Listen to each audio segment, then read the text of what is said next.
Ígor, welcome back to the program. I know you're not going to go into a lot of military detail, but what can you tell us? Are we right that you're making incremental gains?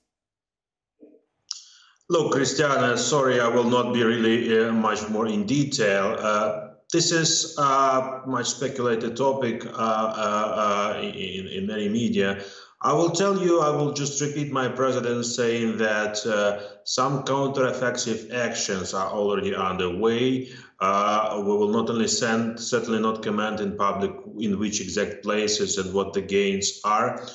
My president said you will feel it, definitely. And also he added that the mood of military commanders who are in charge of these operations are very positive. And you know, when the mood of generals is positive, you can count on very promising results. So let me ask you, because as we said, the NATO Secretary General is in Washington meeting with President Biden, and he'll be holding these meetings tomorrow.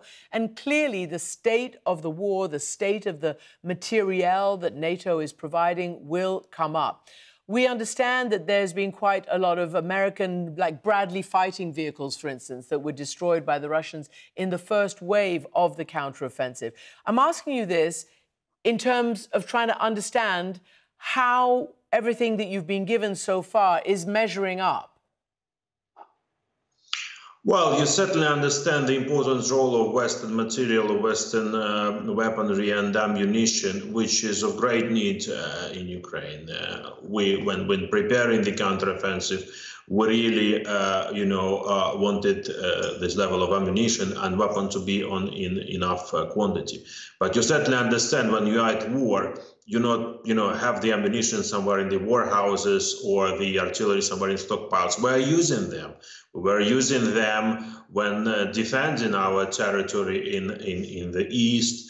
We were using them before when we were having the counteroffensives around Kharkiv and Kherson, and we will be using them, and definitely we will need more in order to gain the successes. The counteroffensive should be successful, and the success would mean the liberating as many parts of Ukrainian territory as possible. And yes, for that we will need more artillery and ammunition. Yes, for that we will need more battle tanks and armored vehicles. Yes, in the later phases we will definitely need the fighter jets. We're talking with you ahead of the Ramstein meeting this week, so it would be very important for the defense ministers to get concrete decisions on further providing of this kind of weaponry to my country in order to have this counteroffensive successful. So that's really interesting what you say. The objective is to win back as much territory as possible, because in the past it's been very clear that you want to win back every last inch of territory, including Crimea.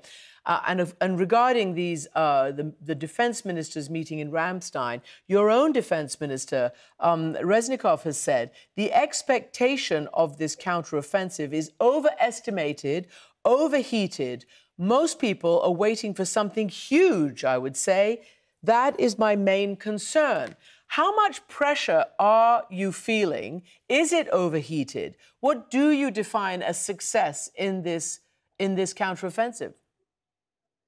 And once again, this is not the first counteroffensive operation we were having, and definitely, probably would not be the last counteroffensive operation. The ultimate goal of the counteroffensive as a process is to win back all the territories, including the Crimea. So here you cannot have any speculations and any doubts. And this is the ultimate goal for the general campaign, for the general counteroffensive. Well, as we are talking now, the concrete operation, and again, I will not comment you on where this operation is going on.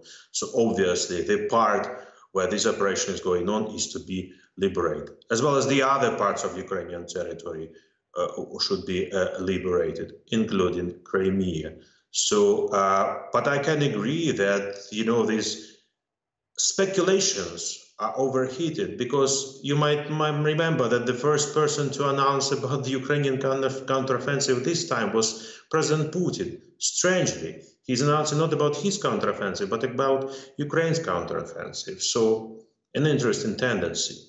But once again, please, Kристиana, to avoid any speculations and misunderstanding, the ultimate goal of Ukraine's counter-offensive campaign is to win back all the territories of Ukraine, including the Crimea. And when we hear our partners who are telling, we will stand with Ukraine as long as it takes, and when we hear from our partners, it's only the Ukrainian authority, Ukrainian president, Ukrainian people who will define the scope of the victory, we are agreeing with this. Ukraine will have the understanding of the ultimate victory. For us, it is very clear to liberate all the territories of Ukraine.